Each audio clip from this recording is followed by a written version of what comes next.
Chat throwing wild extremes. Jake's got crutches, but his spirit won't bow. Cody laughs, Jake wipes his brow.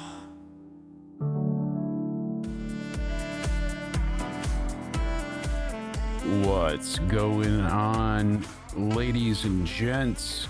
Jake, aka Countdown Ended, coming to you once again, bringing you the unapologetic and completely random podcast crossover with Into Somewhere rivals. You saw the intro. That's right.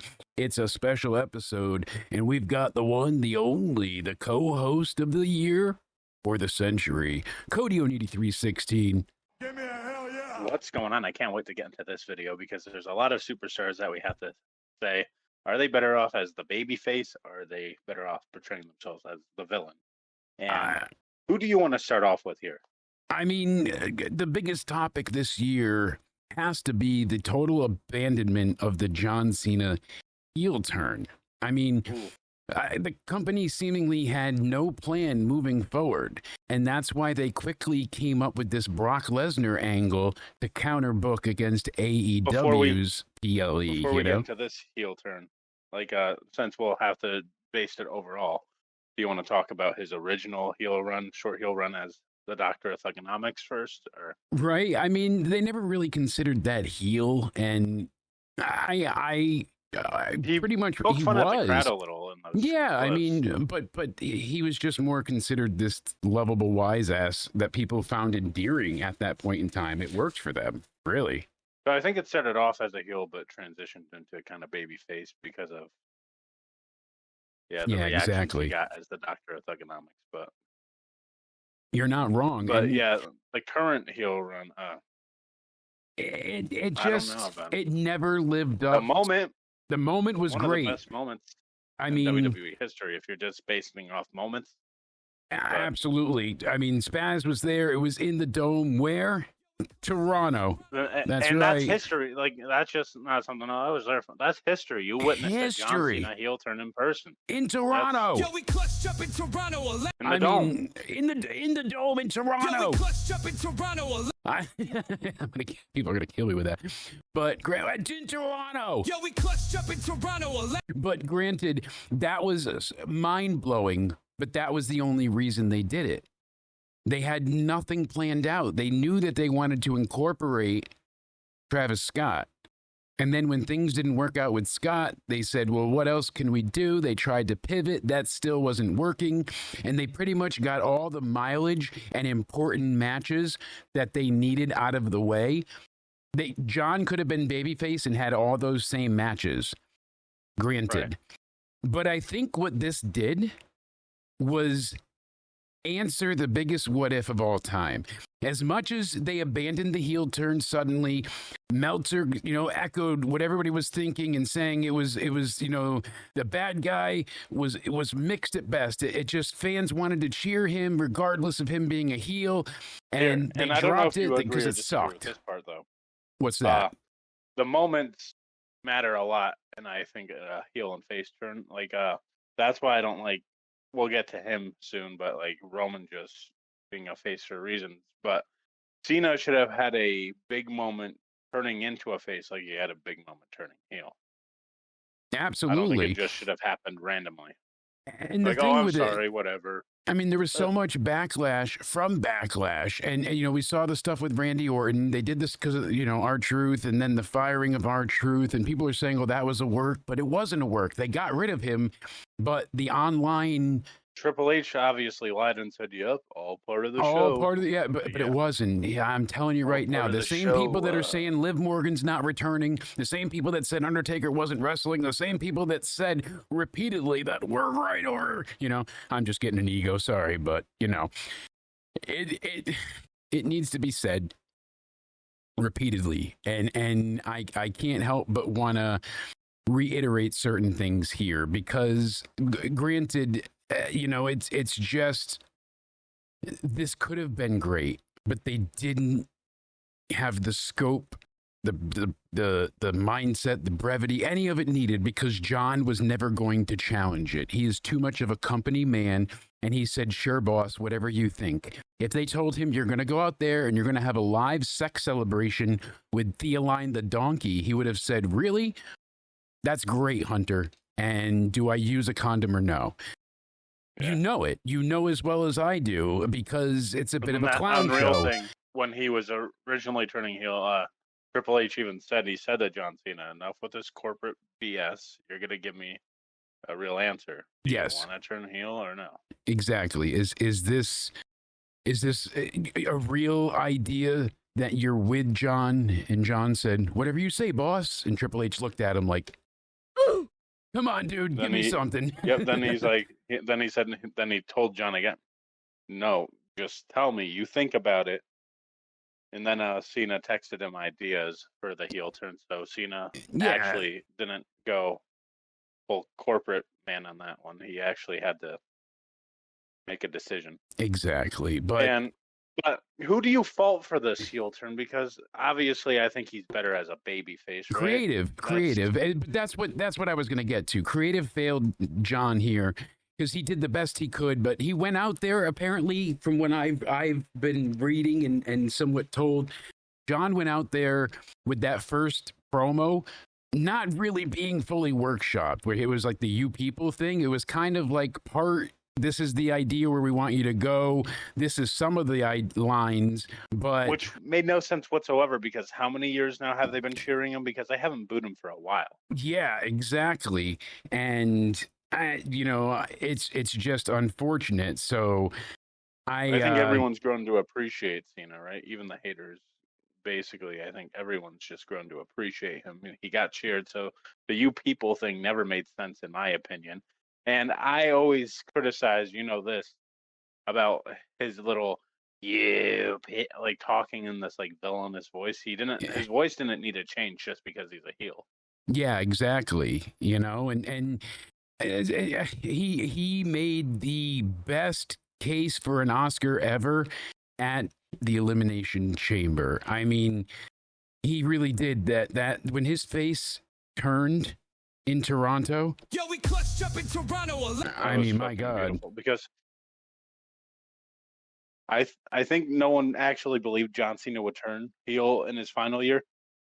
No, absolutely not. That's what I was starting to get at before. Thank you for always being the best co-host in the world. Bring it back to my sour brain point, and the fact that it was John's reluctance to turn heel over the years that he went ahead and basically had just refused outright to turn heel. So it was always the biggest what if. And I think if he retired without doing this, it would have always haunted his career. It would have marred everything that he ever accomplished, because people would have always said, what if? What if John, etc. What if? And let me tell you something. Let me talk to you. I got to talk to you, yeah, because my feelings on this were so mixed and jaded and hurt, and because I wanted this heel turn to be everything, and really it was an abject failure for the most part.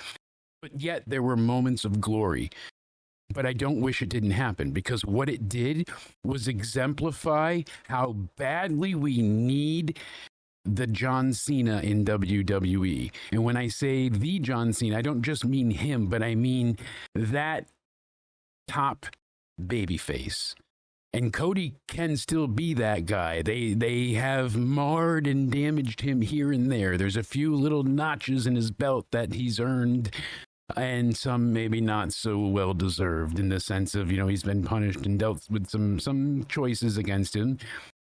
But overall, Cody has really worked to become a man of the people and exemplify that he was the successor to Cena. John passing the torch to him is everything it should have been. That SummerSlam match is what we should have gotten at WrestleMania, and I'm glad that they redid it and they gave us a chance to see it. I'm glad that they did the sudden, emergency break, quick landing, guys. We failed. We fucked up. Hit the red button. Do not pass go. Do not collect $200. The WWE Unreal. They said no one can fuck up this heel turn unless everyone collectively fucks it up together. And sure as shit, there they go, Yeah, exactly. fucking it up together. And that was the thing. It really went ahead and just it imploded. And I genuinely I wish it was different in the sense of I wish all of it was great, but I know that they tried. John tried. He gave it his best, and we saw that. I mean, look at the way that he cut the pipe bomb. I mean, there was so much passion in that. There was so much Cena there. And he needed to be healed for that to happen. Yeah, he needed to be healed for that, or else it wouldn't have worked. It wouldn't have made sense. We would have never have seen that. We wouldn't have seen the things with R-Truth and John Cena getting a match in the first place. He actually started talking like a normal person again, though, which I appreciated, because one of the things I always hated about the heel turn, I know I said it before, is that he constantly just talked like he was. Yes, but the people also loved R-Truth, and they loved him so much because he just lost to Cena as well, and he was Juan Cena, Ron Cena, and we did the whole funny thing. Had he not faced Cena this recently, he wouldn't have gone ahead and had an issue with anything.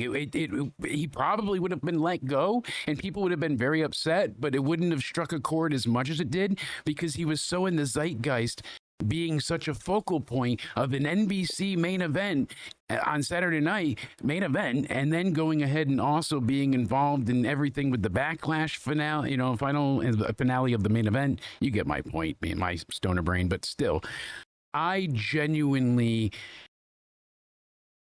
missed face Cena. And I didn't think I would ever say that. And I'm glad they did the abrupt e-break. We fucked up, hit the red button. I think now everyone just wants face Cena over the top, babyface Super Cena, which everyone hated, funnily enough. But now everyone loves it. Absolutely. And everyone's embracing it. And you could tell they never went a full 100% with it. They still every week said, "Oh, we're not going to give you merch. We're not going to give you anything." But they had a new shirt every city saying the last time is now. Like, there was, and the funny thing is when he turned babyface, should have had new music. He should have had it all. They didn't have a full plan. That alone shows you they didn't have a plan. He came out to WrestleMania with a word text screen saying, "Well, John Cena," like. That doesn't scream WrestleMania to me, that's for sure. And I know, it's supposed to be laid back and he's giving you nothing. He's ruining wrestling. No, it was ridiculous. And you can ruin wrestling, but make it good. Yes, I like the way that he explained it, that he said, I was afraid I was going to lose this. And if I lost this, you would forget about me. And in that discussion that you and I started, I wanted to combine Rivals and UCR in a non-list, non-judgmental fashion where you and I just go through and discuss our memories of faces, heels, and what we prefer characters as. When we bring up people, were they better as a face or heel in the discussion that follows? Cena, we discussed Cena here, so obviously I think everyone can to this. I think John Cena is better as babyface. Oh, the world agrees. and you know what? It was so funny seeing that poor little boy overseas in the Cena merch just getting trounced on by John in that heel promo the first time, and then you see the reaction of all the kids, like the SummerSlam entrance and him being back to full Cena regale. Turned it all around on R-Truth. Yeah, and now R-Truth is back to... So is he really a babyface? Little Jimmy. He's back to Little Jimmy. Because Cena really gaslit R-Truth saying he did all that. He did. So he was Ron Cena. It was his fault. You know which one really stays with me as far as a babyface turn? It was as a kid. It was the Undertaker. It was weird, but... thinking as the Undertaker, like not being a face is like weird, but he was pretty much like just a non-speaking entity for the most part. Paul Bearer spoke for him, and he was pretty much out and out a heel. And he was So would you say majority of Undertaker's career was face or heel? yeah, him being a face was pretty much the majority. He was only Like heel. the last time I remember him turning heel was the feud with Shane, right? Wasn't he kind of supposed to be heel there? Yeah, he was wasn't like even really heel at that point. That was with like Brock he was. Lesnar. No, Brock Lesnar. I think he was more. No, like, even that he wasn't. He was just supposed to be vengeful. Like the SummerSlam match. I know, where he was the one cheating, doing low blows and all. but they still didn't say he was a heel. They just said he was getting revenge for breaking the streak. So they still to the end said he was a face. He was forever listed on the roster as a face. And I always saw him as a face. Even in the ministry, he was a badass. Like he was terrorizing people. He was doing all this crazy zany shit and sacrificing Stephanie and doing, embalming on Stone Cold and all this nut stuff. But it still was in my mind more of like a face thing too, because it was so crazy. I was like, this is awesome as a kid. So I always saw him as a face, and it just happened to stay that way. But when I ever saw him really be a face when he was feuding with Jake the Snake and he stepped in and stopped him from hitting Miss Elizabeth with the chair, I was like, oh my God, like that was huge. So would you say Undertaker better face or heel? Absolutely face. I rivaling it up. He's the man, the myth, the legend that was dead for all those years. But when he came back as the American Badass, and he initially was face, but then turned heel, it wasn't a bad run, but it wasn't good either. It was weird. Right. The fans didn't really want to boo him, so they kind of turned it not too long after. It never really held the weight that it should have, and they were just trying to be shocking for shocking's sake for most of it. Again, at the time, that was pretty apt with what the TV was, but it was just like a lot of silly things. And then finally they realized, like, all right, this isn't great. And they brought him back as a dead man, and he had that great feud with Randy, and that really made Randy Orton a great heel. And that's who I want to know. Who do you think Randy serves better as, face or heel? Funny enough, like it's crazy that you can argue that he's a great baby face now, because years ago you could never say, oh my God, this guy would make a killer baby face, because he was really never that. He was really more of a face later on in his career. Like this version of Randy is more essentially the last 5 years, not even, because during COVID, he was still a heel. Remember, he was going around with night vision goggles and dressing as janitors and burning people alive and doing all sorts of zany shit. Going back to the Legend Killer a little bit. Give him too, chills thinking about how awful that was. Christian, Ric Flair, all that. Yeah, so he really, it was like the last 4 or 3 years, because he did the RK Bro stuff, and that's kind of when the crowd really, like, he had been and he's been a baby face since, right? Yeah, but he had been face before then, but that's when the crowd, like, really got into singing his theme. He was a face, and like, when he turned on, or when he feuded with Legacy, Cody Rhodes and Ted DiBiase Jr. That's when like his first real face turn. But the funny thing was, when he had quote unquote turned there, he had just gone ahead and really been like, oh, all right, like weird. It didn't really make sense. Like, all right, Legacy screws you over, I guess, but what did you do to become a babyface? Like, there had to have been an impotence, a double turn, something. It wasn't a double turn, Cena, it was just a turn. Yeah, Him and Cena were teaming like they were best buddies. Exactly. So like, there's. I'm like, where did you guys become all buddy like that? Yeah, there are certainly, oh, sorry, I tried to crucify you and beat you like a government mule. Punt and kicked your dad and all that. Yeah. I just came up now. I'm a babyface now. Exactly. So don't worry about it. I'll get him a new set of dentures. Randy, I would say, is a better heel. Yeah. Yes. The punt kick. Randy Orton. 09 Randy Orton, especially, right? Oh, 09 Randy Orton. He was exemplary then. I even liked when he took on Seth Rollins at WrestleMania 31 as a babyface. but I wish it was heel Oh, yeah, versus he was heel. a babyface too. I wish it was heel versus heel. It was great seeing him go against the Authority and flip them off, but after that, they did nothing with it. It just fell apart, and it eventually led to him and Bray and all of that, and it was like, ah, and then he turned on Bray, and it was the face turn, even though Bray should have been the face. Randy should have been the heel. He burned his house down. God damn it. I mean, So Randy was a better heel and always had the more memorable moments.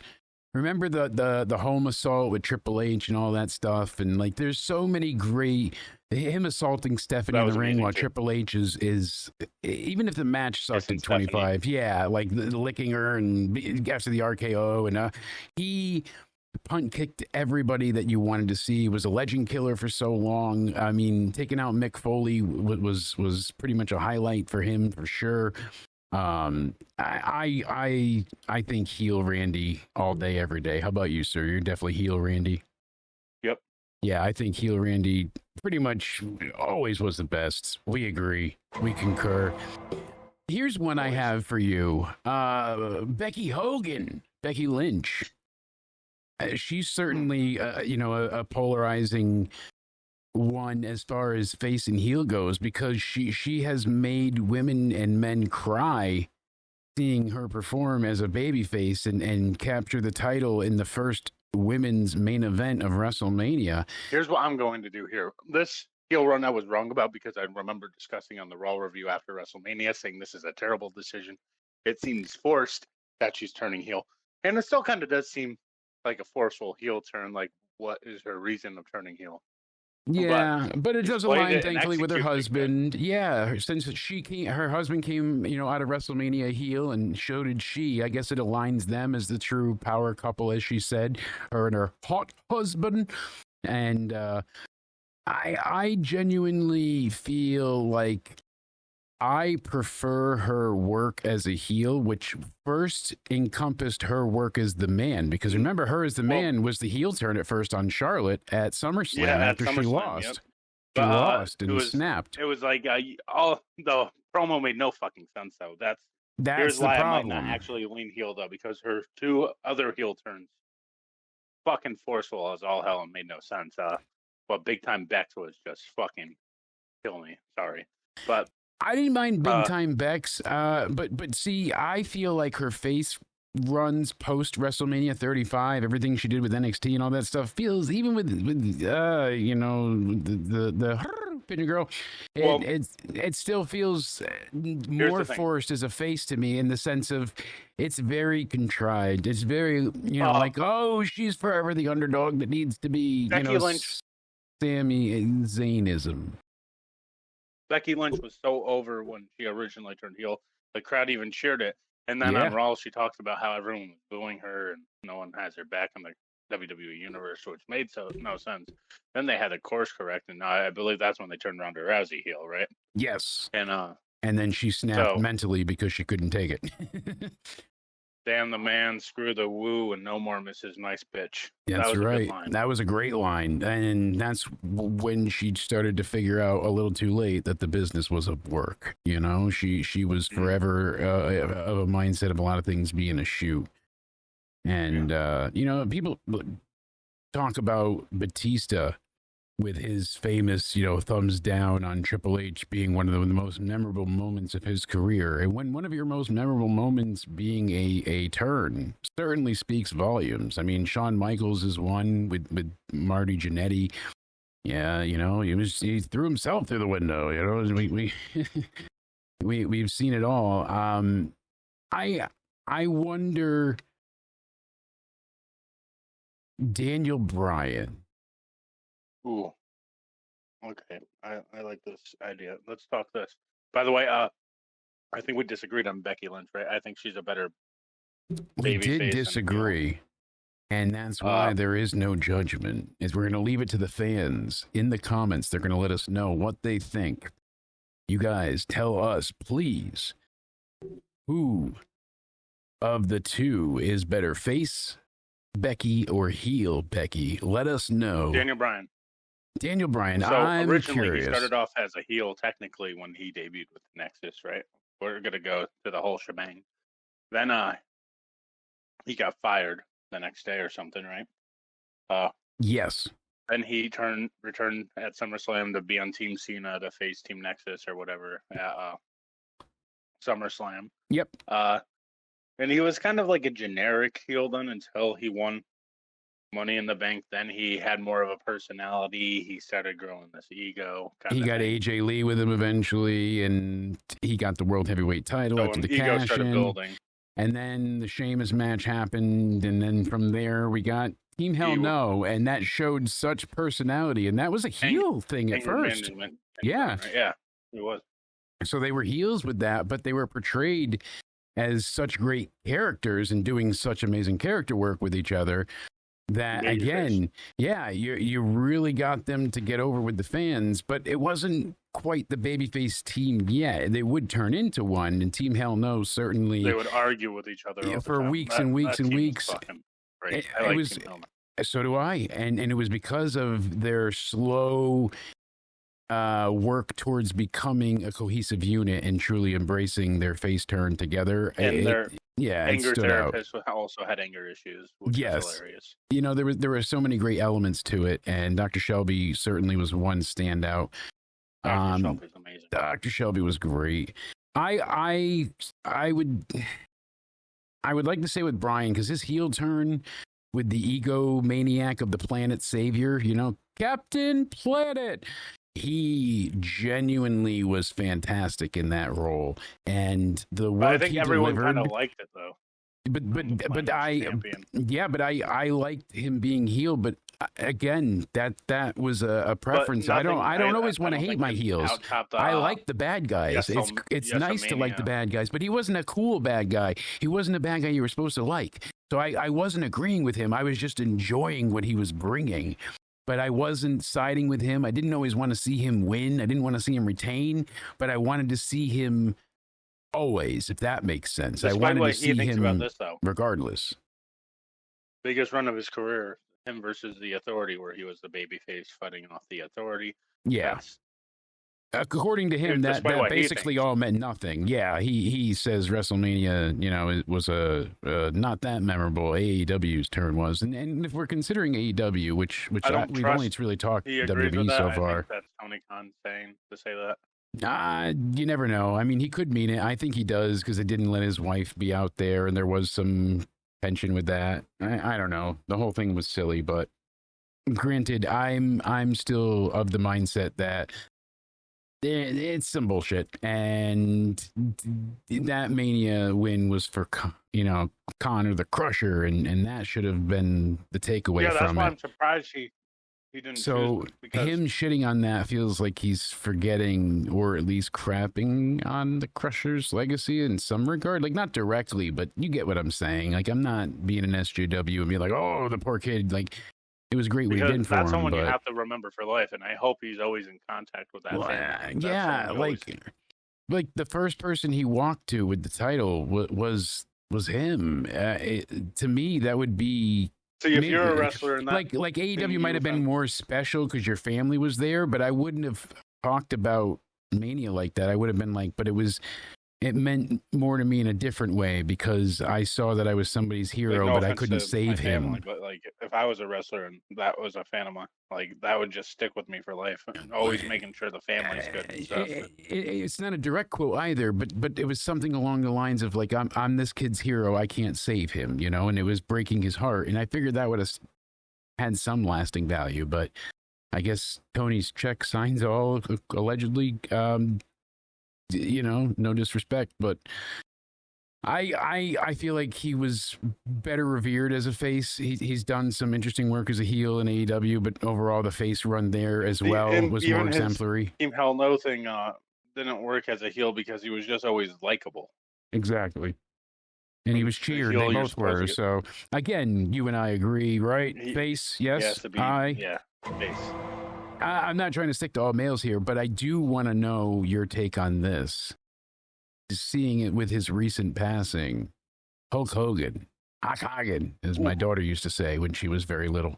Again, we have to clarify this, because you know how the IWC is, because they're going to be like, oh my God, you support Hulk Hogan. Yeah, I'm sorry, I have to do that little rant because all you Right. little bitches that will fucking bitch. I Bitch and put no bitch and preface to more my if we talk thoughts. about Hulk I Hogan, but- appreciate Hogan as the performer. yeah. I can separate the art from the there is artist.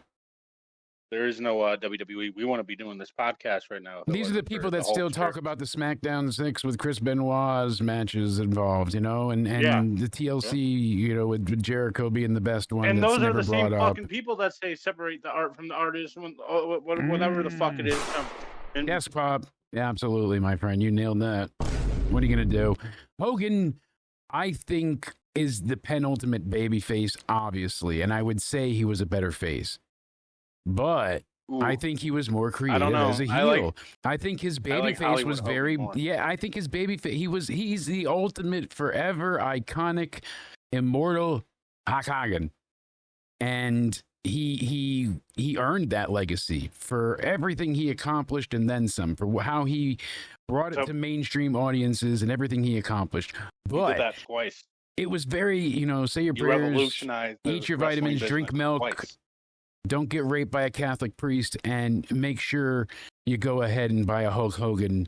You see how much power he had brother. in WWE though when he wasn't there, when he was in WCW, the whole NWO thing. He is the reason why WWE invented the Attitude Era. He is, but then again, They had WWE. to. I don't the think they reason would have done that without I think they would have, because if NWO. you look at the roster, regardless if NWO was there or not, or they formed with or without Hogan.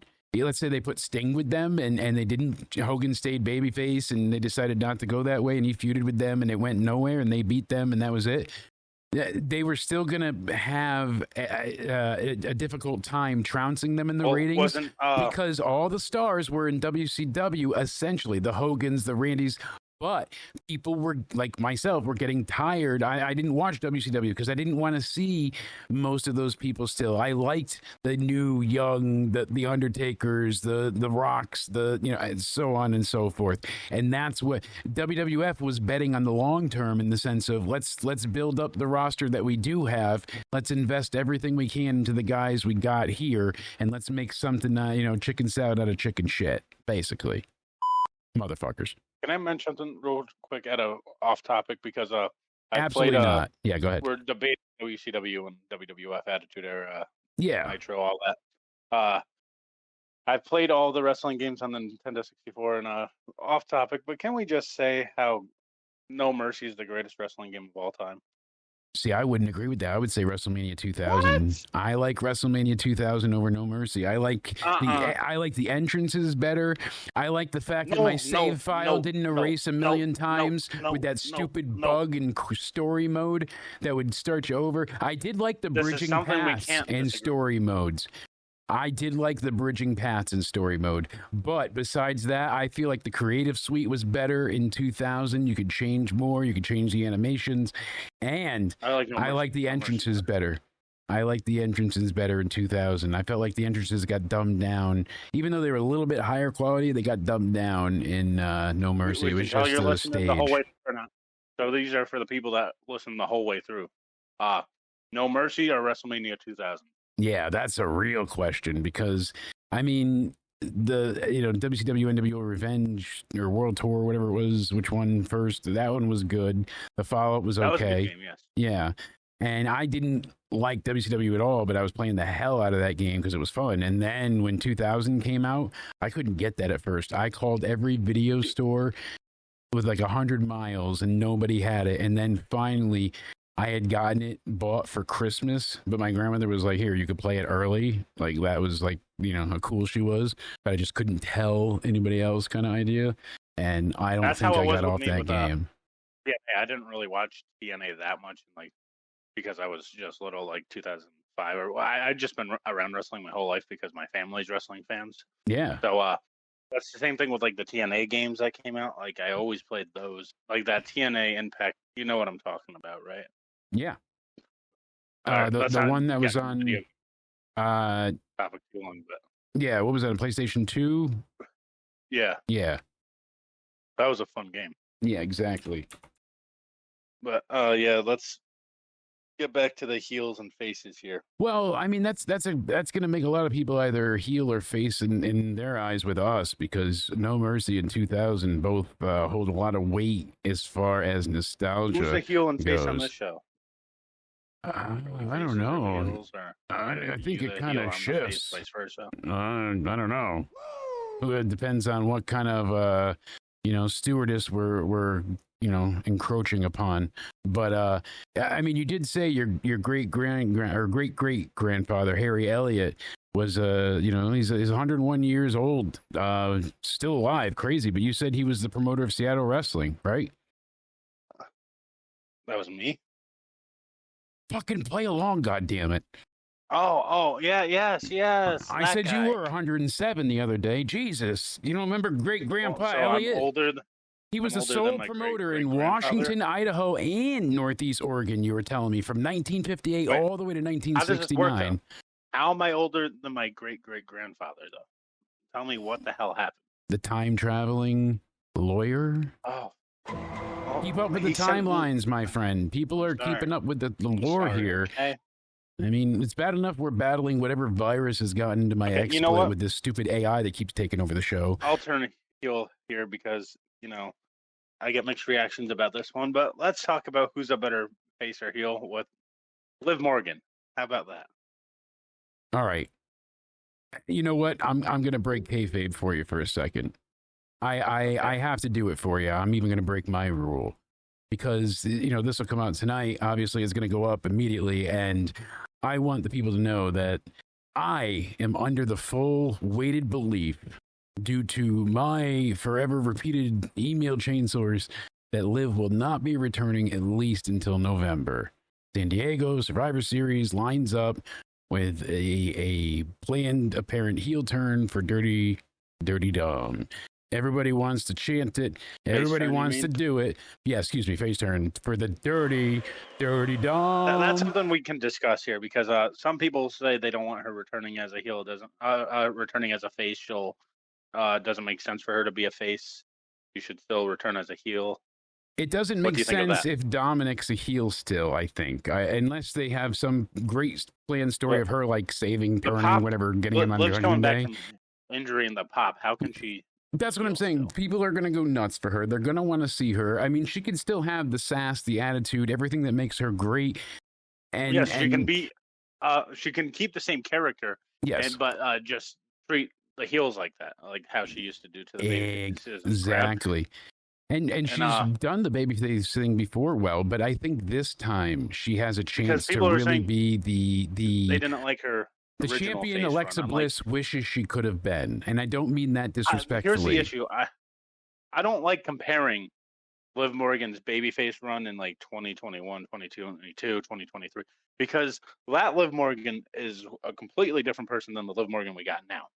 I don't want to say it's different complete. personality. It's not. I It's think not she has completely better different, but she personality. evolved. She's gotten better. She's improved in the ring. She's I think improved it's on night TV. and day, honestly. It is a drastic difference, but I don't see it as a different person. I just see it as an evolution. I look at her for when she called out Charlotte as the only remaining member of the Riot Squad Yep. on SmackDown.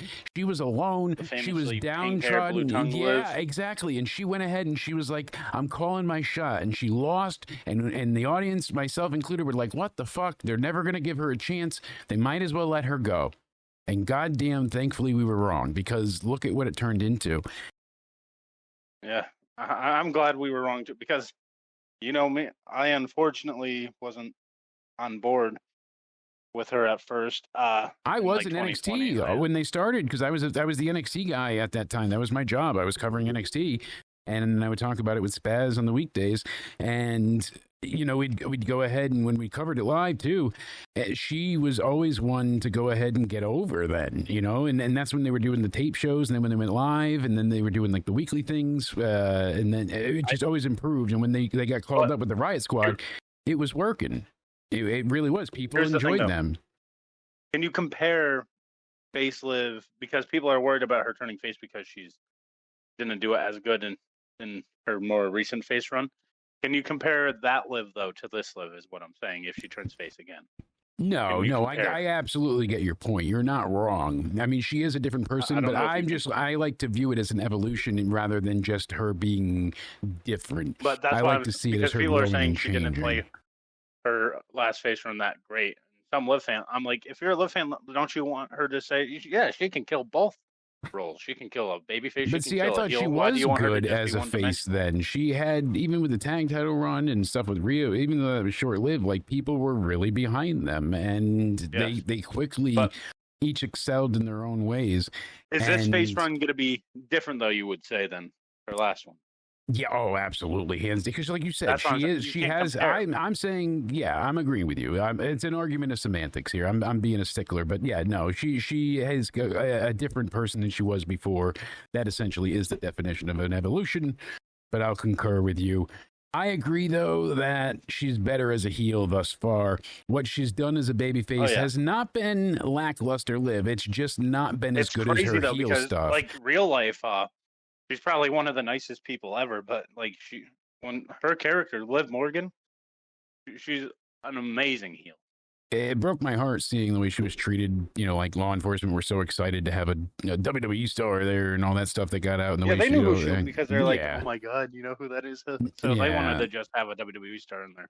it was ridiculous. didn't She deserve it. complied with everything. They had no. I think it was a ticketed She should have defense. It sued should them, have by the been. way. Like, They went through all her shit. Like yeah, her they went bags through. and stuff. The way they searched stuff, and she willingly gave them Made the, it you know, privacy hey, you guys. so much. And she even told them like, hey, yeah, it's not mine. I'm a WWE star, blah blah blah. And come on, like really, none of that. She didn't need to be booked, processed. That's ridiculous. That could have been a ticketed offense and been like for that a weed vape And people pen. are like, will she get fired? I'm like, who was in charge at the time? And Oh, it's not legal in Florida, but it's not a felony. It's a 2023. misdemeanor. So why are you? You know, it's like possession. And people of, were come afraid on. that she'll have to eat with WWE. I'm like, I don't think WWE would give a shit that this happened. I'm sure they sided with her. Oh my god, this is so stupid.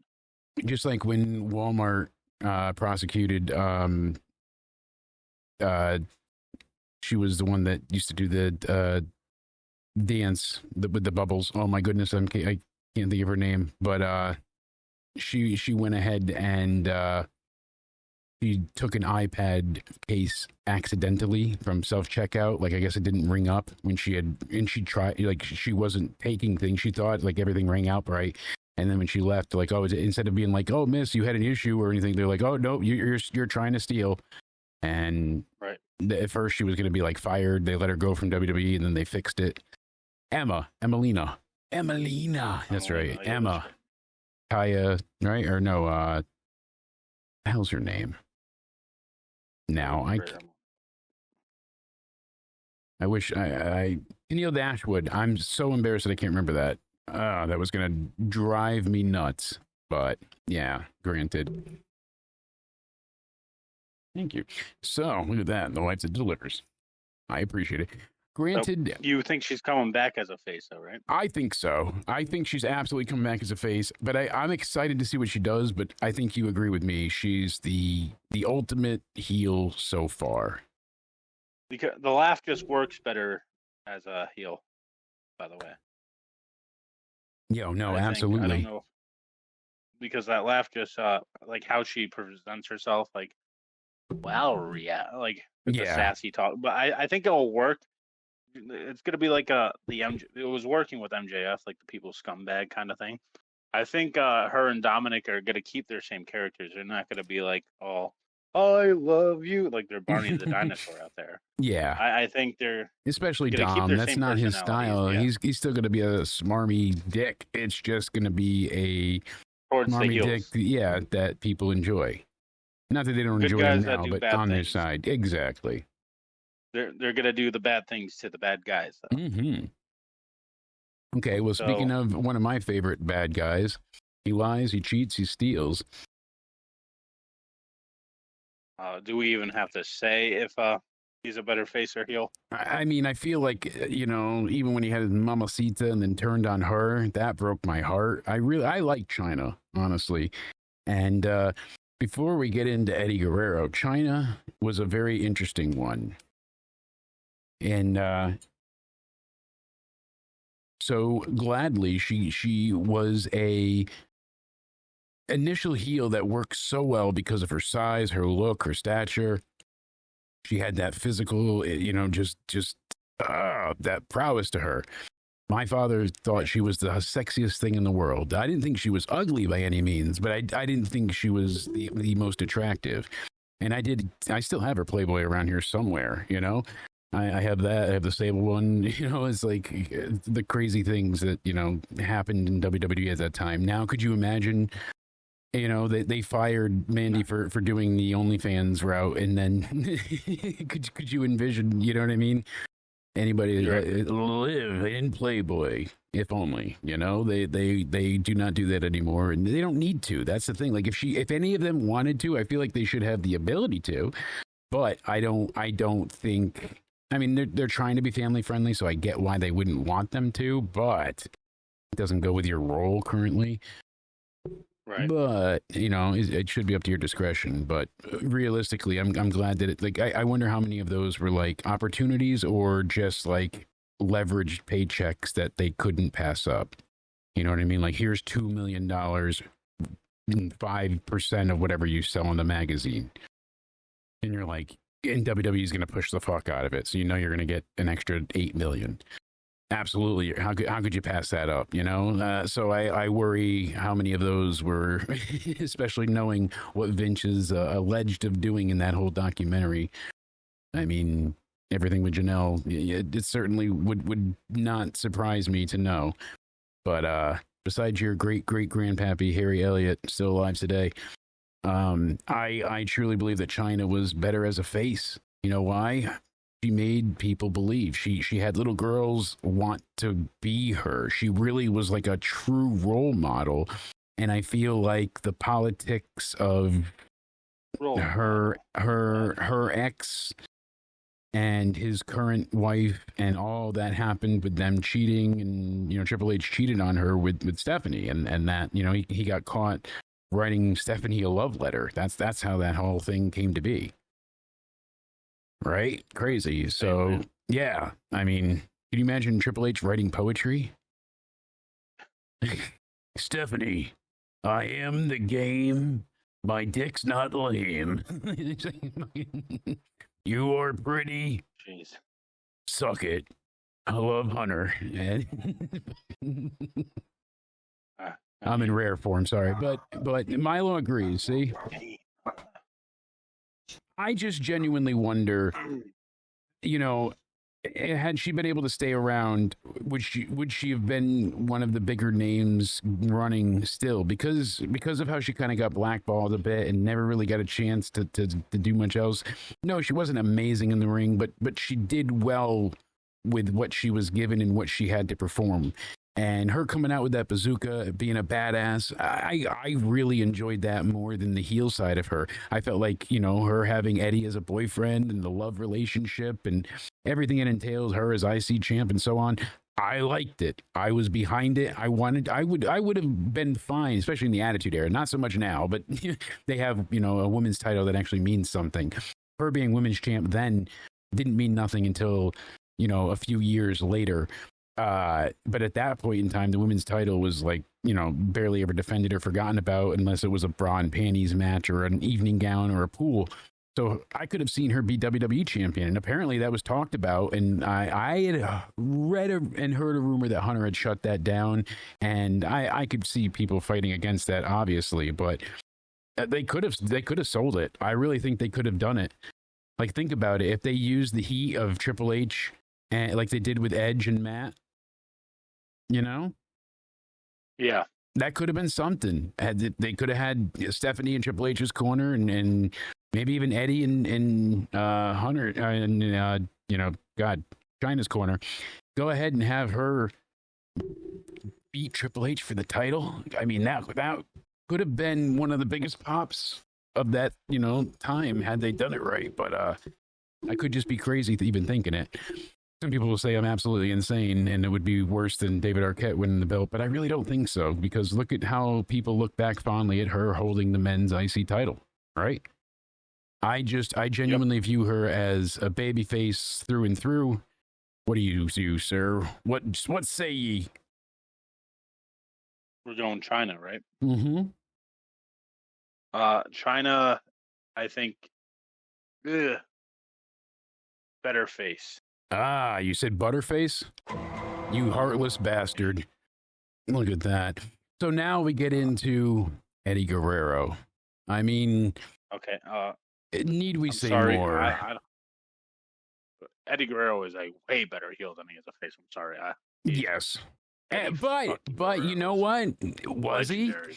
Was he? Because as much as he was a heel, people loved seeing him win the title at, what was it, 20, when him and Benoit, both won those belts and everything See, he did this to is get true, though, there. because that's what's going to be Dominic, because he's like that, and then he's going to be. He's such a prick that he's so loved. And I mean, think of all the priceless moments of Eddie being a face. He did it as a heel too, but most times the face, him faking cheating, where he would, smack the chair on the ground and act like he got knocked out. And, all that. It was so good. He would do all of these performances and stunts and things like that. And he was just so performative in his expressions, his selling, his face, his mannerisms, his expressions as a face. To me, far exceeded his, I don't want to say expressionless demeanor, but he just always looked pissed as a heel, and he did it well. Where the fuck is Vicky? But Right. him as a face really got through, I feel like, even before it was HG.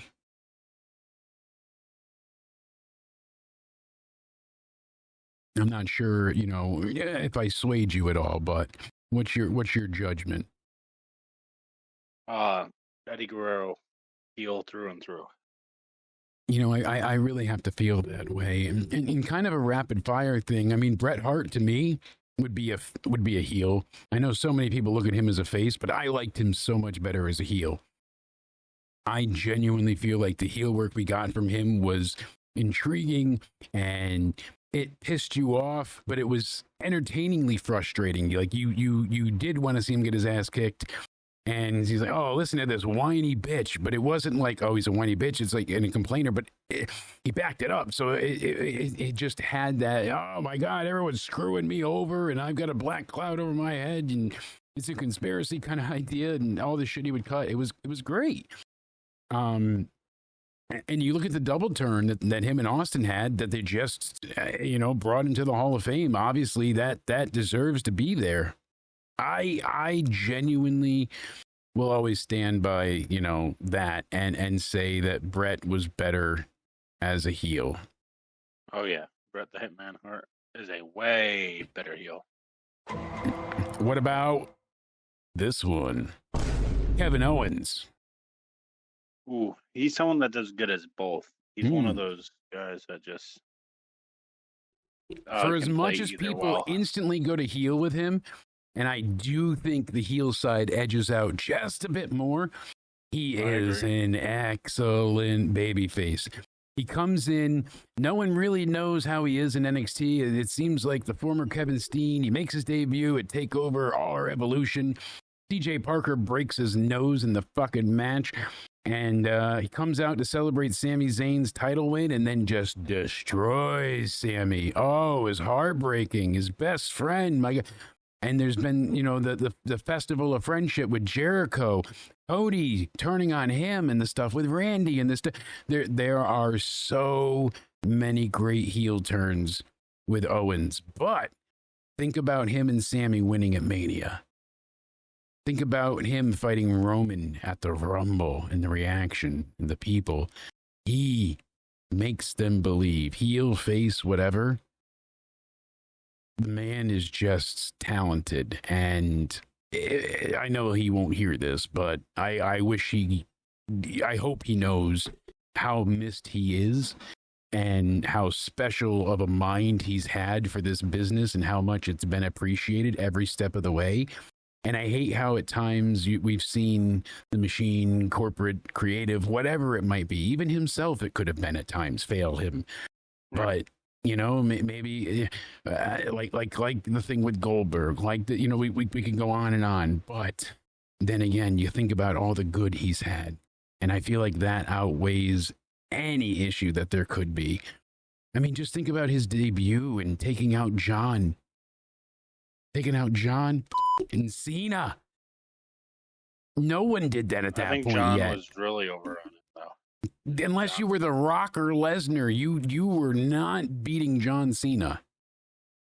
Yep. And Cena put this guy over, so I think Cena liked him right away.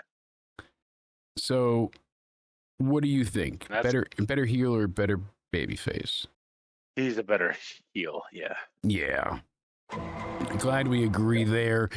I'm going to give you one more on the male side.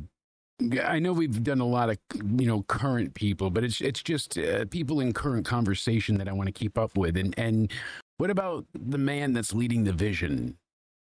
The visionary? Monday Night Rollins. Seth. Seth Rollins, he is definitely a better heel. When he was with the Authority, that snarky laugh, like he was always a better heel to me. Like he just plays like that wussy, cocky bastard. Yes, I keep like saying the cowardly smarmy, heel. but yeah, he plays the chicken shit very well. And what he does do is, again, he's one that's very animated, so he's very expressive in his emotions. He's very wide-eyed, the big mouth open, the grin, all the noises. He sounds like he's getting his testicles electrocuted at 4 a.m. after a bender. Well, I've always said, Naomi, I don't know. It seems a little more like forceful, but like with laughs, Yeah, if we're gonna go off laughs, I think Seth and Liv just more naturally. Yeah, I'm an asshole, kind of. Seth's laugh can be very grating and annoying, or it can be perfect. It depends on which version you get of it. It all depends on which version you get. And that's really the thing. I mean, you don't know what you're going to get with him. And sometimes he's like way too over the top. And other times he does it to the perfect amount. Like, remember when he came out before NXT to goad out Triple H and get him into a match and everything with the Kingslayer? Calling him out at that point, that worked so well. And I wasn't a big babyface fan of his, but I didn't hate it either. I honestly don't think he plays babyface well. That's what I'm saying. Like, it's good. It's not bad, but him turning on the Shield and everything that happened from there out. He plays a heel so much better. Yeah, I mean... And we've covered a lot here. And obviously there's people that could only ever be heels, like a Vince McMahon and so many others. Paul Heyman, one of the most talented, and he's never a babyface. Even as a babyface, he's a heel. That's all there is to it. The wise man is a wise piece of shit, as far as some CM Punk fans would say. I think he's one of the most creative minds in the business still today. He's been relevant for over Triple H, 40 years. He's been doing it since the late 80s, essentially, on TV. I don't know if you agree or that, disagree. but I would prefer Paul Heyman as head of creative over Triple H. I don't know. I'm not so sure. And I know people either they're either filleting him or they're hating him. And I don't think Triple H is a 10 out of 10, but I don't think he's a 2 out of 10 either. I think he's like a great 7 out of 10. Great in the sense of like it's entertaining. I think maybe it's consistent. 5 out of 10. I would say like 6.5 or 7, where the highest we'll get is an 8. Look at how many storylines I'd say it's consistently good. I'd say things are usually more good than bad. It has its lows, it has its downs. I don't disagree with that, but I'm truly of the mindset that he got most of his best work fallen into his lap, and people revered him too early before they actually gave him time to settle in and judge his work. So they gave him like the WrestleMania 40 pay-per-view being the best WrestleMania of all time, and they gave it all to him when the Bloodline story and a lot of what made, like Becky and Rhea and all these things came before Triple H ever had power. And, it not to say he didn't have even full involvement, but we don't know to what extent. And I'm not going to discredit him, but I'm also not going to say people were going, oh, it's the Paul Levesque era, the Paul Levesque era. Off-topic thing I want to talk about. I don't know if we discussed it on yesterday's show, but if we're going to talk about bookers and all that, Vince McMahon, He talked about yesterday how he would have done so much more for Hulk Hogan, how he's a big star, which isn't true because every time he was on there under Vince in recent years, he did the same thing that he did on Raw on Netflix. He walked out on did, stage, did his shtick, and but I feel like it was usually on a bigger scale or stage, and like Netflix WrestleMania, debut was pretty big. He had him dressing like a pirate. Yeah, and I mean, he had him Vince had him dressed marching like him, around. so what more would he have Exactly. done So for Hogan? He deserved so I- much more, but he was Vince did the same shit. acting like he knew he was going to die, and you know, he's omnipotent and all knowing, and the wise man Vince is so able to predict the future and everything that's coming with it. I laugh at his stoicism and the fact of how he holds steadfast in his beliefs that he will forever be the person that's always right in the room. As I said, he looks like he's on his farewell tour. Did you see him? He does look ghoulish. It is it's scary. I wonder if he's got Mark on speed dial, because he's gonna need an Undertaker. I mean, Jim Ross blasts Vince McMahon's TMZ appearance as well. He was going out and saying that it was troubling, and what he said, most of it, you know, was pretty terrible too. He went ahead and he said he looks like hell. He said, I think he probably had a forehead lift. I think he had 4 lids. I think he had a facelift at some point, which is why his mouth looks so weird. I think he also had filler added. That little bulge in the front of his ear, I don't know what the hell that is. He said that Vince had his eyes done and they just kept sagging, so he didn't have them done again. That would have helped, though. Like, he just tore him apart there. He said that you know, Vince said that fans would like to see him on WWE programming if he looks as horrible as he did during the interview, but I don't know. I don't think fans ever want to see Vince really back on WWE. So, no. Granted. But you know what I do want to see? What people say about this episode down in the comments. They got to let us know. WrestleMania 2000 or No Mercy. And Becky Lynch, heel or babyface? What do you guys prefer? We'll have a poll. You'll take the rest in the comments. Cody, my good man, please tell these lovely people where they can find you, my friend. You can find me over on my Twitter or X at Judgment Day Era, whatever you like to call that app nowadays. Everyone calls it something different. You can find me over on my YouTube, which I still haven't posted gaming content, but with this new microphone Jake got me. Thank you again for that. You're very welcome, sir. Happy birthday. Soon. Because it is compatible with my PlayStation 5, so that's good news. Woo! And you can find me over on my Instagram at Cody_Onidi_316. Hell yeah. Thank you so much for being here. And the crossover episodes of Into Somewhere Rivals mixed with the UCR podcast. UCR doesn't always cover wrestling, obviously, but unapologetic, completely random, living up to its namesake. Cody had this great idea, and I didn't want to pass it up. Guys, go ahead and follow us on Twitter /X at Countdown Ended, on Instagram at Countdown Ended, on Rumble, and you can go ahead and find us on Spotify. That's right, search Into Somewhere to listen to us on Spotify and check us out over there. And we're on TikTok, so you can watch behind the scenes clips, check out new music themes, funny moments and clips, and more. So go ahead and search us on TikTok. It's Jake DeMarco over there. We hope to have you follow us. Thank you all for tuning in. And as always, I hope you all stay sexy.